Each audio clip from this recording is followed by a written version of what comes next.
Hey guys, welcome back to the channel. I have another Marine ECM test. This time it's on a MEFI 4 sent to me by an Andre F. Let's say because it's a hard last name for me to say it.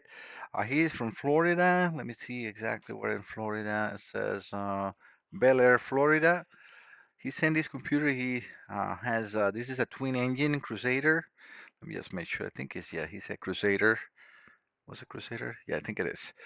And it's an 8.1. He said, yes, this computer doesn't run. He swapped the computer over and then he was able to start the engine with the other computer and it worked good.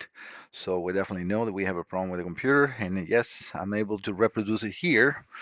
Let me clean a little bit of this mess that I have in here because it's getting into my magnets and I don't like that.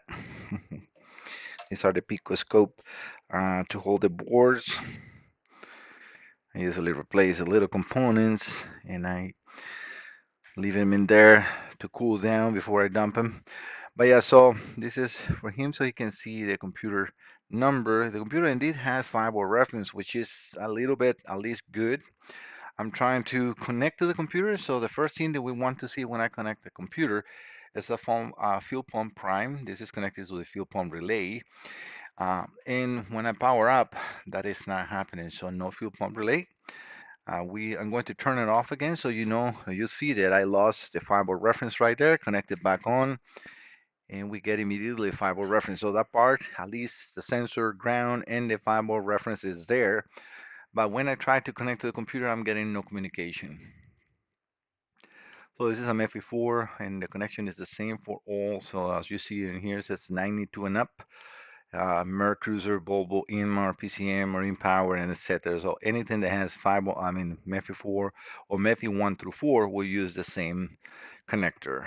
In this case, I don't really care about the connector. I know that it is going to talk. But so if I select this, trying to detect the engine module, it just hangs up in there and then says no communication, check the cable. And I'm going to leave this so you guys can see that in him as well, because this is the start of a test. I'm going to now remove the cover on the computer and see what I see. So I'll be right back. All right, so guys, I got the computer open. I've been doing some tests, so I don't burn much of your time. Yeah, the computer cannot be repaired. Things that I immediately noticed is right here on this area, right where you see that green color, that is the firewall regulator. It's not just the firewalls, it gives the 3.3, 2.8, 1.6. There is multiple voltage rails for the inside of the computer, but this also provides the sensor voltage. And that's where this computer actually got damaged. Not only has the one firewall that we saw in the beginning, which is actually coming out good, but it's multiple sensors, right? We got the camshaft position sensor, crankshaft, and some other, like transmission temperatures and, map, TPS, coolant temperature. All those are firewall reference that computer provides, right, in order for the sensors to work. So yes, the one that I'm providing is just one of them. And luckily for the beginning of the video, it's tested as good, but so internally in the computer, we have a problem. All right. So, and it's not repairable. Why I said it's not repairable? Because it's exactly on this voltage regulator. So let me turn the camera on so we can see a little bit of the board inside first. Let me get the camera up and going. Give me just 1 second, guys. Sometimes it takes a little to turn off. Okay, it's finally on. I don't have to be this close, but actually, it's probably good if you see this. Let me put this into full screen. All right, so we have, again, the 5-volt regulator. Everything that you see here, you can see it has a bubble in there. First sign of something happening there. Over temperature. So what I think it happens on these computers is either one of the sensors got shorted to power, because they're okay as long as they're short to ground, because all it does is pull to ground. Again, if you just leave it to always short to ground, it will end up damaging the computer. But short to ground, they are protected with, like, resistors, pull up resistors, pull down the resistors, capacitors, and some other filters that are there as protection. But when a voltage is applied that is higher, let's say, this 5 volt reference is touching at 12 volts or battery voltage 13.5, 4 volts, 14 volts, whatever the computer that, sorry, the battery is supplying. And when the car, sorry, not the car, the boat starts, all the spike goes directly, and that cannot be filtered. Why? Because this is meant to be voltage. So it's protected against short to ground, but it's not, that is wrong, protected against short to power. And that's what we have here. So we can see uh, capacitors like this one right here. Let me move the camera. Oops, too much.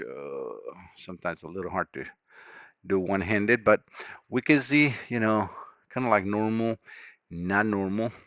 So what I want to do, and for those that have not seen the videos on MEFI 4s, I do have what I call or have gathered through time my own information, which is, from known good computers. I have, mapped out pretty much the entire computer, resistors, voltages, when the ignition is on, components that I normally check and test and I can remove and replace. But again, not everything is possible. So I'm going to focus the camera or the picture on this area again. You can see here more closely how we have 12 volts, 6.3. So this is all the voltage regulating area on the computer, and this is the one in charge. So we have 5 volts, 5 volts, 5 volts, 3.3, 3.3. We can see 2.8 here. And if I scroll, well, we got let me just see, where is it? 1 volt. So we got 1 volt here. So 5 volts, 4 volts, 1 volts. Hopefully you guys can see this very good. And I have mapped out the areas of normal voltages. So let's say I'm going to start, I guess, tangle my test leads. Okay, perfect. I'm going to go over a little bit. So first, let's try to get on the 5 volts. I need to get out a little bit. So let's say this should be a 5 volts. And well, if I turn the computer on, that will be good because I got no power now. Okay, now it's powered up. All right, so we should have 5 volts in here. And we got the 5 volts. So let me actually do something else.